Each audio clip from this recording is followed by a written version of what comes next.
बिस्मिल्लाहिर्रहमानिर्रहीम। इस वक्त हम शहबाज मुर्तज़ा साहब की सीट पर आए हैं, जो माहिर कानून हैं। वो फैमिली केसेस के बारे में बहुत अच्छे तरीके से जानते हैं। हम उनसे आज उनकी साथ गुफ्तगू करेंगे।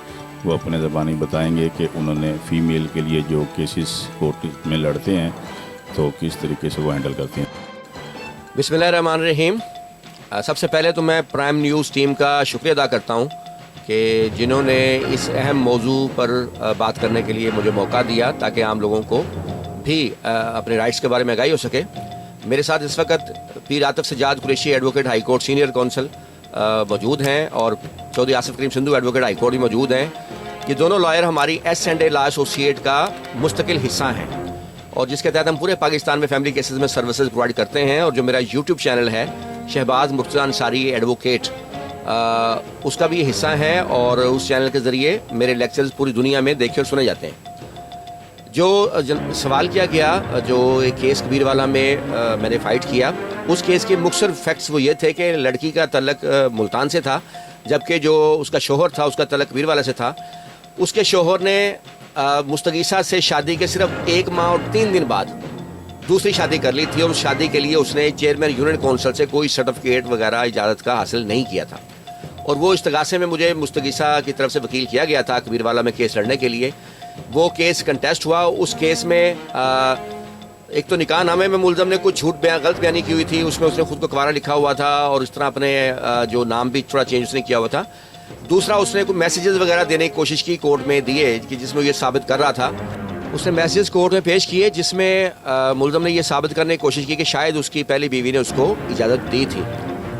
लेकिन जिस वक़्त के वो मैसेजेस थे उस वक़्त वो खातून उसी घर में थी। सो एक तो ये बात जो अदालत ने मेरे इस जो ग्राउंड से इत्तफाक किया कि दूसरी शादी के लिए पहली बीवी की इजाज़त ना तो कानून में ज़रूरी है ना शरीयत में ज़रूरी है। इवन कि अगर पहली बीवी की इजाज़त भी हो तब भी चेयरमैन यूनियन काउंसिल के पास ही दरख्वास्त शोहर देगा, और अगर बीवी की इजाज़त होगी तो वो वहाँ जाकर बयान देगी।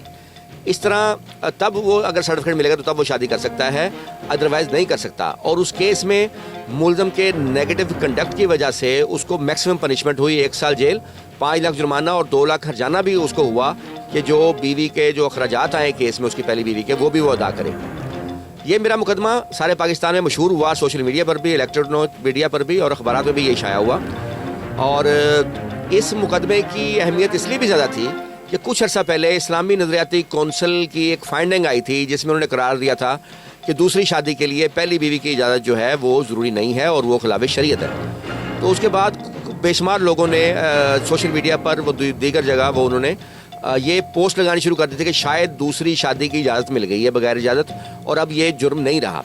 हालांकि इसके बाद मैंने बाकायदा एक वीडियो लेक्चर जारी किया था यूट्यूब पे कि क्या इस्लामी नज़रियाती कौंसिल की फाइंडिंग के बाद अब दूसरी शादी की इजाज़त ज़रूरी नहीं है, क्या आप मर्द सज़ा से बच सकेंगे। उसमें मैंने तमाम सूरत बताई थी कि इस्लामी नज़रियाती कौंसिल का अख्तियार सिर्फ जो ये है कि वो अपनी जो फाइंडिंग है वो असम्बली में रेफ़र कर देंगे। आगे असम्बली में उस पर अगर उसको अहमियत देते हैं तो बिल पास होगा, वो पास होगा। उसके बाद अगर होगा फिर वो आगे सेनेट में जाएगा, मामला सेनेट से पास होगा, तब उसकी हैसियत होगी।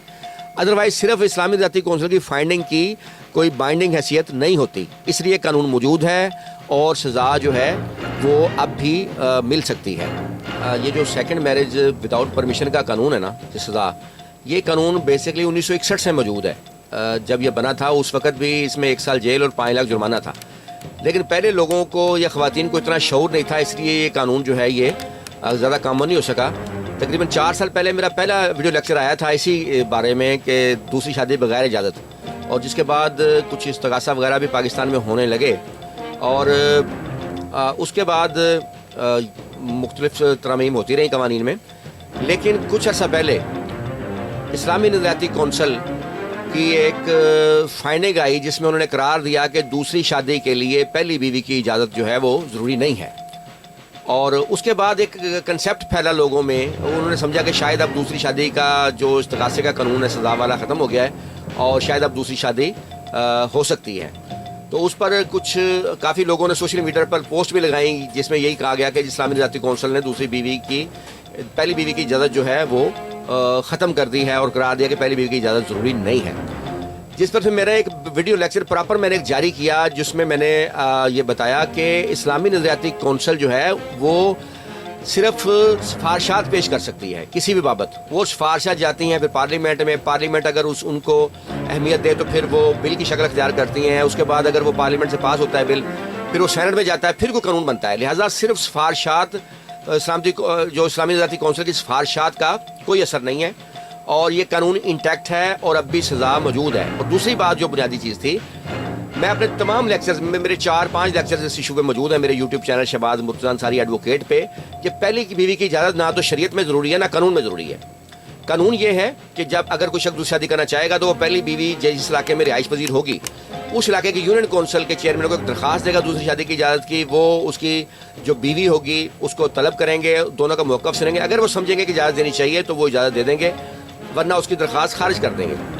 حال ہی میں کبیر والا میں آپ نے ایک کیس کو ڈیل کیا، اس میں آپ کے کیس میں جو ہے نا آپ نے ایک بندے کو سزا دلوائی ہے کہ اس نے دوسری شادی جو ہے نا وہ بغیر اجازت کی ہے. اس کے بارے میں آپ کیا کہیں گے؟ جی وہ میرا کیس تھا کبیر والا میں. اس میں اس کیس کے فیکٹس مختصر یہ تھے کہ وہ جو مستغیثہ تھی، اس کے شوہر نے مستغیثہ سے شادی کرنے کے صرف 1 ماہ اور 3 دن بعد اس نے دوسری شادی جو ہے وہ کر لی تھی. اس شادی کے لیے اس نے چیئرمین یونین کونسل سے اجازت نامہ حاصل نہیں کیا تھا. یہ اسلامی نظریاتی کونسل کی فائنڈنگ کے بعد یہ کیس میرے لیے ایک چیلنج بھی رکھتا تھا کہ تاکہ اس میں سزا ہوتی تو پھر یہ ثابت ہونا تھا کہ واقعی یہ قانون انٹیکٹ ہے. اس کیس میں لڑکی ملتان کی تھی، لیکن لڑکا جو تھا وہ سرکاری جو ملازم تھا وہ کبیر والے سے تھا. اس کیس میں بعد میں نے اس کیس کی بھرپور پیروی کی مستغیثہ کی طرف سے. اس کیس میں اس ملزم کو 1 سال جیل، 5 لاکھ جرمانہ اور 2 لاکھ ہرجانہ ہوا. ہرجانہ اس بابت کے وہ جو خاتون کے جو اخراجات آئے اس کیس کو لڑنے میں وہ بھی وہ پے کرے. اور یہ پاکستان کی تاریخ میں کسی بھی دوسری شادی کے استغاثہ میں شوہر کو ہونے والی سخت ترین سزا تھی. اور یہ پورے پاکستان میں پھر یہ سوشل میڈیا پر اور اخبارات میں بھی یہ کیس جو ہے پوائنٹ آؤٹ ہوا. اور اس میں کورٹ نے واضح فائنڈنگ دی ہے کہ اگر بیوی کی اجازت بھی ایون کے ہو، کیونکہ اس ملزم نے عدالت میں کوئی SMS پیش کیے تھے جس میں وہ ثابت کرنے کی کوشش کر رہا تھا کہ پہلی بیوی نے اجازت دی تھی، مگر عدالت نے میرے ان گراؤنڈ سے اتفاق کیا کہ پہلی بیوی کی اگر اجازت بھی ہو ایون دین اس کو بیان جا کے چیئرمین یونین کونسل کو ہی دینا ہوگا. سرٹیفکیٹ چیئرمین یونین کونسل ہی جاری کرے گا، اور اگر سرٹیفکیٹ نہیں ہوگا تو سزا ہوگی. پہلی بیوی کی اجازت جو ہے وہ مانی نہیں رکھتی اس کیس میں، اس لیے اس کیس میں میکسیمم جو سزا ہوئی. بسم اللہ الرحمن الرحیم. میں پیر عاطف سجاد قریشی ایڈوکیٹ، اور ہم سب شہباز صاحب، خواجہ صاحب، ان کے بہت سارے جونیئر بھی ہیں، ہم سب SNA لاء کے ایسوسیشن کے حصہ ہیں. میرا نام چودھری آصف کی احمد سندھو ایڈوکیٹ ہے. ہم SNA لاء ایسوسیٹ کا حصہ ہیں اور پورے پاکستان میں ہم یہ سروسز پرووائڈ کرتے ہیں. اور اس سلسلے میں یہ ہمارے ہیں شہباز مرتضیٰ انصاری ایڈوکیٹ صاحب، ان کے ساتھ ہم ان کے انڈر رہ کے یہ سارے کیسز کو ڈیل کرتے ہیں ہم، اور یہی ہماری خدمات ہم پورے پاکستان میں پرووائڈ کرتے ہیں. مرتضیٰ صاحب کے ساتھ اور شاہ جی کے ساتھ، پیر عاطف صاحب کے ساتھ ان کی سیٹ پر موجود ہیں. تو انہوں نے جیسا کہ بتایا کہ ہم نے جو کیسز آج تک فیملی کیسز لڑے ہیں اس میں یہ ہمارا جو ہے نامی گرامی کیس تھا جو کبیر والا میں انہوں نے بغیر اجازت کے اس کو شادی کرنے پر سزا دلوائی اور جرمانہ کروایا. کیمرہ مین حریب جاوید، رپورٹر رانا جاوید کے ساتھ.